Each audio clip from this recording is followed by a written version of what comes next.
आखिर क्यों मांगी भावों ने संध्या से माफ़ी, और सूरज के साथ कौन करवा चौथ मनाएगी, संध्या या लालिमा।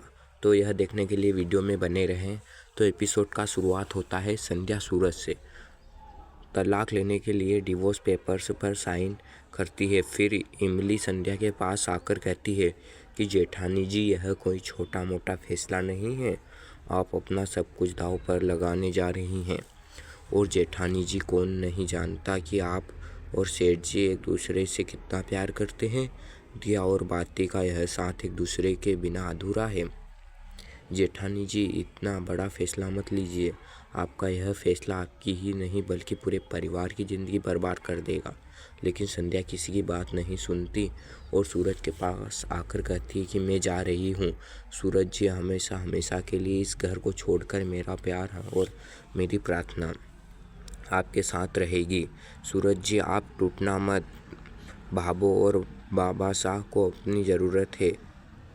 लेकिन इधर भाभो चुपचाप देखती रहती है, क्योंकि भाभो ही तो संध्या को घर से निकालना चाहती है। फिर संध्या अपना सामान पैक करने के लिए अपने कमरे में आती है। तभी संध्या को उनके मोबाइल में एक वीडियो मिलती है जिसमें लालिमा की असलियत की वीडियो रहती है। तभी वहाँ पर लालिमा आती है। फिर संध्या लालिमा से कहती है, लालिमा, तुमने और तुम्हारे भाई ने मिलकर यह सब नाटक किया।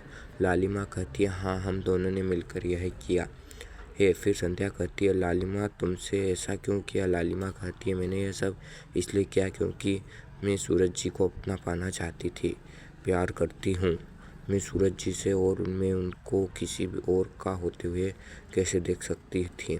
तुम्हारा सूरज जी के साथ जो भी रिश्ता था वह आज हमेशा हमेशा के लिए टूट गया। अब सूरज जी सिर्फ और सिर्फ मेरे हैं। संध्या लालिमा से कहती है, मैं अभी सूरज जी को जाकर यह वीडियो देती हूँ, फिर तुम्हारी सच्चाई सामने आ जाएगी। लालिमा संध्या को रोक लेती है और कहती है, संध्या, तुम क्या बताओगी, क्योंकि तुम्हें ही तो अभी सबको सामने उनसे रिश्ता ख़त्म करने आई हो। तो इस हिसाब से सूरज जी मेरे पति हुए ना, इसलिए मुझे बिल्कुल भी पसंद नहीं कि कोई पराई औरत मेरे पति से बात भी करे। अब तुम्हारा सूरज जी से सारे अधिकार खत्म हो चुके हैं। संध्या कहती है, लालिमा, तुम भले ही छल कपट से इस घर की बहू बन गई, लेकिन अफसोस तुम सूरज जी के दिल पर नहीं उतर पाओगी। फिर लालिमा संध्या पर गुस्सा हो जाती है और कहती है कि संध्या, तुम्हें क्या लगता है कि प्यार सिर्फ तुमसे किया है? तुम क्या वहाँ सबके सामने कागज़ पर दस्तखत करने से दया की देवी नहीं बन सक गई? तुम तो अपनी ड्यूटी के लिए सूरज जी को छोड़कर चली गई थी। फिर तुम्हारे जाने के बाद सूरज जी पागल हो गए थे। तब मैंने अपने प्यार से सूरज जी को ठीक किया। और संध्या, यह मत भूलो कि मैं भी सूरज जी से प्यार करती हूँ, तुमसे कहीं ज़्यादा करती हूँ। संध्या कहती है, जहाँ माया होता है ना, वहाँ तो सिर्फ स्वार्थ होता है, प्यार तो हम में होता है।